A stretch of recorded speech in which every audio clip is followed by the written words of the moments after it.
Look back at that why that you wrote down at the start or throughout the journey, and that is your motivation. You can get there, you will get there. I got there, and trust me, anyone can if I did. Hi, my name's Chelsea Andersen. I'm the head of finance for a global property business for UK and Ireland. So I left school at 18, and at that stage I wasn't sure what I wanted to do or what industry I wanted to go in. So I started looking back at what I enjoyed, and fundamentally I really enjoyed math. So I decided that was the route for me, and at that stage I'd actually got a finance administration role at 18 and started my career path there. I kind of hit a hurdle in my career, and at that stage I wanted to progress. I had big goals, big ambitions, and I wasn't sure where to go. So for me, I started researching different companies, and that's when I stumbled across the ACCA qualification. By passing my ACCA exams, it enabled me to either go through the corporate route and through different roles and responsibilities, or start my own business. So for those who don't know, the ACCA exam structure is once every quarter. And for me, I decided to sit one exam per quarter. I found that was the best approach for me. And also, you do get your results 6 weeks after you do take an exam. There was one exam in particular, that was the advanced tax exam, where unfortunately I did fail it 4 times. That meant it set me back for an entire year. So before that, I was self-studying, but obviously failing the advanced tax exam, it was that stage that I wanted to reach out to someone who could provide additional support or help me answer questions where I was struggling, and that's when I stumbled across Kaplan. I still wanted the flexibility. I wanted to be able to study whenever and wherever and sort of fit into my routine. For me, I did the on-demand classes, which is the pre-recording element.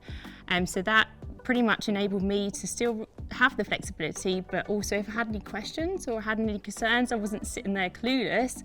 I could just reach out to my tutor and help me answer those questions. I can't sit there and just watch a lecture. I very much struggle with that. I get distracted by things around me or whatever the case is, and I feel the itch to want to move. So for me, I'd often go to the gym. I'd have my pre-recorded lecture on the treadmill, and I'd often walk. I wouldn't recommend running, but I walk on the treadmill to sort of keep moving, or just jump on the stationary bike. So you're still keeping active and you're still moving, but also you're taking in information from your pre-recorded lecture.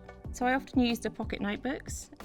Fundamentally, it's just small bite-sized information for times when you're like on the tube going to work, or I don't know, walking to the office, or whatever the case may be. These small bite-sized pieces of information really are key because they are ingrained in your memory. You'll sit in an exam, you'll remember that time when you're walking to the office, and just those little snippets of the pocket notebooks I found really valuable. Being very transparent, it isn't an easy journey. You will have to make sacrifices. You will have to say no to the nights out, unfortunately, because you have to sit in and study for the exam that's upcoming. But fundamentally, I think anyone on the journey or anyone starting the journey, write down your why. Why do you want to become a chartered accountant, or why do you want to do this qualification? I was actually diagnosed with juvenile arthritis at the age of 7, and I've obviously had up and down flare-ups ever since.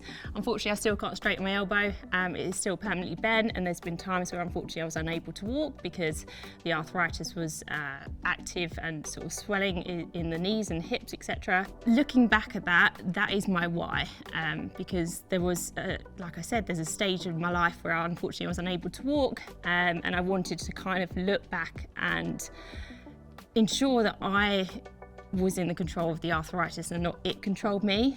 Like I said, when you go back to the struggling times, it will enable you to look back at that why that you wrote down at the start or throughout the journey, and that is your motivation. That is the reason why you want to do that. And because you can get there, you will get there. I got there, and trust me, anyone can if I did. I always do this reflection actually, and I encourage anyone to sit back and imagine your 5-year-old self, your 7-year-old self sitting next to you. Like, what would you say to them right now?